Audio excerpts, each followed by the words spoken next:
People may not be ready to hear this, but hear me out. Scotland have a good chance of doing well at the Euros this year. Now, Scotland in tournaments almost always ends in a bitter taste left in the mouths of the Tartan army. Now, even when Scotland have had a strong team in the past and high hopes, they've ultimately failed on every single occasion. But the whole point of this video is that it could be different, and we're going to explain why Portugal, who aren't even in the same group as Scotland, are the key in all of this. The qualification process, it's usually a painful experience for Scotland, but this time it was different for a whole host of reasons, and this is where the character of the team begins to reveal itself, because in their group they had Spain, Norway, Georgia and Cyprus, which is a very tough group minus Cyprus. Nobody wants to go to Tbilisi in November to play Georgia away. That is a tough away day, especially we've got Georgia, of course, in this competition. Nobody wants to face Haaland and Odegaard in Oslo. And Spain, well, they will demoralise you with the water torture that is their relentless possession of the ball. And in that qualification campaign, there was a 3-match run that showed that something was a little bit different. Beating Spain at home, going to Norway and beating them 2-1 with goals in the 87th and 89th minute, and then a solid win against Georgia at home. So how did they do it? Well, I'm going to show you how they did it and why you shouldn't write off Scotland just because of their history. Now, there's 2 players that we really need to draw focus to here. The players that we're talking about here are Scott McTominay and John McGinn, because what Stephen Clarke did with these 2, I think deserves a lot of credit. So this is Scott McTominay playing for Scotland in 2020 against Czechia. And yes, we did scroll through meticulously hours of footage to find this. That's a good thing, right? Hit the like button. Can you notice it? We've got, well, you should be able to. We've circled him for you.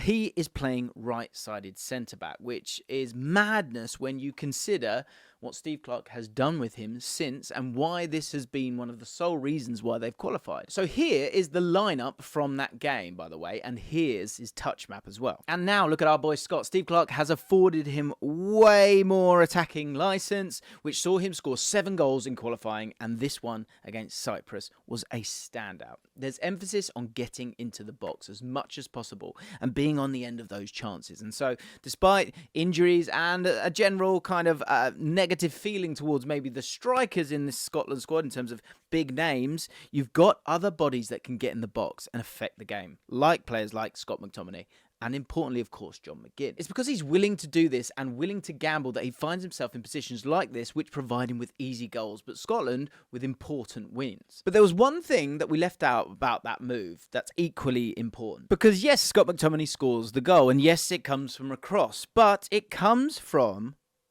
a flick on.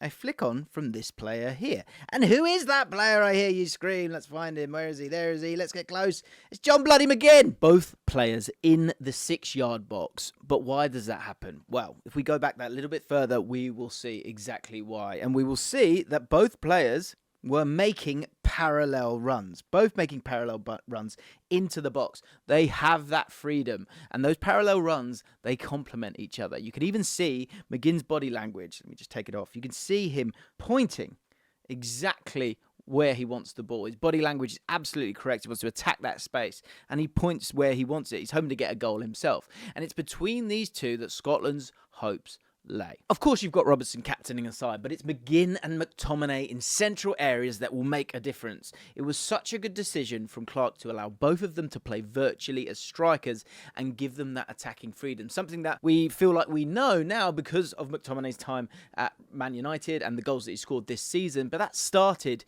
in that Scotland squad. Playing your best players in advanced positions is something that we see frequently in the smaller nations that manage to have success. Think about Ramsey for Wales being a prime example where he would play as a shadow striker at times, and this is no different. It's a real tool for Scotland and could pose a real threat to their group competitors. So why is all of this important? Well, we all know that the Scotland group is difficult. Starting off against Germany, it's tough, and they will likely be defeated in that game.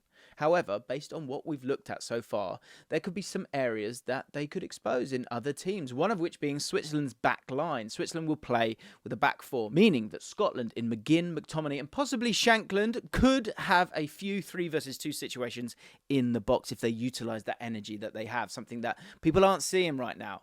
And with Switzerland also being a bit weak out wide, it does mean that they will concede, crosses and chances will come for Scotland. Keep an eye on that. Another is Hungary. Scotland have got a physical team, and that's exactly what's needed when it comes to playing Hungary with their bullish style. If Scotland can silence Szoboszlai, and again, they're doing a similar thing, they're getting their best player as high up the pitch as possible, giving him that freedom, then half the job is done in earning a point or 3, and they'll know this heading into the game. And so, realistically, let's say they lose 2 matches. It ain't bloody over, guys. Because realistically, they only need to win 1, and there's one team that personifies this perfectly. We mentioned them earlier. It's Portugal.